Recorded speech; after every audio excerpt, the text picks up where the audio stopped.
राम राम दोस्तों, मेरे channel positive सनातनी पे आप सभी का स्वागत है।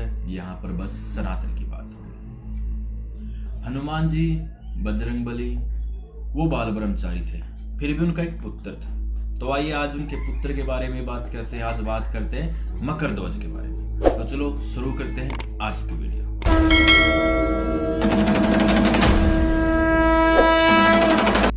वाल्मीकि जी की रामायण के अनुसार जब हनुमान जी की पूंछ में आग लगा दी गई थी और उन्होंने पूरी लंका को जला दिया था, तो इस आग के दौरान हनुमान जी को बहुत पसीना आ गया था, क्योंकि गर्मी बहुत ज़्यादा हो गई थी। और जब उस आग को बुझाने के लिए हनुमान जी ने समुद्र में छलांग लगाई, तो उनके पसीने की बहुत सारी बूंदें समुद्र में जा गिरी। उन बूंदों में से एक बूंद को एक मछली ने निगल लिया भोजन समझ के, और वो बूंद मछली के पेट में जाकर एक बच्चे का रूप धारण कर लेती है। एक दिन असुरों के राजा अहिरावण के सेवकों ने मछली को पकड़ लिया और वो उसे अपने साथ ले गए। जैसे ही वो उसको चीरने लगे तो उसके पेट के अंदर से एक वानर रूपी बच्चा निकला। सभी उसको देख के हैरान थे। सेवक उसे अपने राजा अहिरावण के पास ले गए और अहिरावण ने उसे पाताल लोक का रक्षक घोषित किया। और यही वानर हनुमान पुत्र मकर ध्वज के नाम से प्रसिद्ध हुआ। वाल्मीकि जी के अनुसार जब राम और रावण का युद्ध चल रहा था, तो रावण की आज्ञा पर अहिरावण ने राम और लक्ष्मण का अपहरण कर लिया और वो उन्हें अपने साथ पाताल लोक लेके गए। राम और रावण के न रहने पर सारी वानर सेना और सारे सैनिक अपराजित महसूस करने लगे। चारों तरफ डर का माहौल फैल गया। तब हनुमान जी ने विभीषण के भेद पर पता लगाया कि हाँ, वो दोनों पाताल लोक में हैं। तो जब हनुमान जी भगवान श्री राम और लक्ष्मण जी को लेने पाताल लोक पहुंचे, तो उन्होंने देखा पाताल के द्वार पर जो रक्षक है वो एक वानर है। तो हनुमान जी बड़े अचंभित हुए कि पाताल लोक का रक्षक द्वारपाल एक वानर कैसे।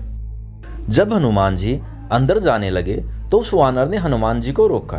तो हनुमान जी ने उससे उसका परिचय पूछा, तो उसने कहा, मैं हनुमान पुत्र मकर ध्वज हूँ। ये सुन के वह हनुमान जी बहुत क्रोधित हो उठे। अब उन्होंने कहा, दुष्ट, मैं तो बाल ब्रह्मचारी हो, तुम मेरे पुत्र कैसे हो सकते हो। अब मकर ध्वज को पता चल गया कि सामने जो खड़े हैं वो हनुमान जी हैं।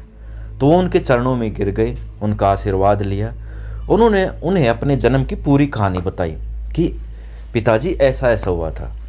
इस बात को सुन के हनुमान जी को यकीन हो गया कि हाँ, ये मेरा ही पुत्र है। तो फिर जब बजरंगबली जी हनुमान जी अंदर जाने लगे, तो मकर ध्वज ने उन्हें रोका और कहा कि ये मेरा धर्म है, मैं यहाँ का द्वारपाल हूँ, मैं आपको अंदर जाने की आज्ञा नहीं दे सकता। तो हनुमान जी और उनके पुत्र मकर ध्वज में युद्ध छिड़ गया। युद्ध कुछ ही देर चला। हनुमान जी ने मकर ध्वज को अपनी पूंछ के अंदर लपेट लिया और वो अंदर चले गए। अंदर जाके हनुमान जी सीधे देवी मंदिर में पहुंचे, जहां पे भगवान श्री राम और लक्ष्मण जी की बलि दी जाने वाली थी। हनुमान जी को देख के चामुंडा देवी पाताल लोक से प्रस्थान कर गए और हनुमान जी देवी के रूप में वहीं पे स्थापित हो गए। तो तब बलि का समय आया। तो अहिरावण ने जैसे ही पूजा अर्चना करके बलि की तैयारी की और वो अपनी तलवार उठाई भगवान श्री राम और लक्ष्मण जी की बलि देने के लिए, तो एकदम से हनुमान जी विशाल रूप में प्रकट हो गए और उन्होंने उसी तलवार से अहिरावण का युद्ध कर दिया और भगवान श्री राम और लक्ष्मण जी को बंधन से मुक्त कराया। हनुमान जी की पूंछ में एक वानर को बंधा देख के भगवान श्री राम पूछते हैं कि हनुमान, ये कौन है। तो तब अपनी पूंछ से मुक्त करके हनुमान जी उसका परिचय देते हैं कि हे भगवान, ये मेरे पुत्र हैं। तो जब भगवान श्री राम को पूरा वार्तांत पता चलता है, तो भगवान श्री राम मकर ध्वज को पाताल लोक का राजा घोषित कर देते हैं। उन्होंने आशीर्वाद देते हैं कि जैसे तुम्हारे पिता तीनों लोकों में सेवा कर रहे हैं, वैसे ही तुम भी हमेशा दूसरों की सेवा करना।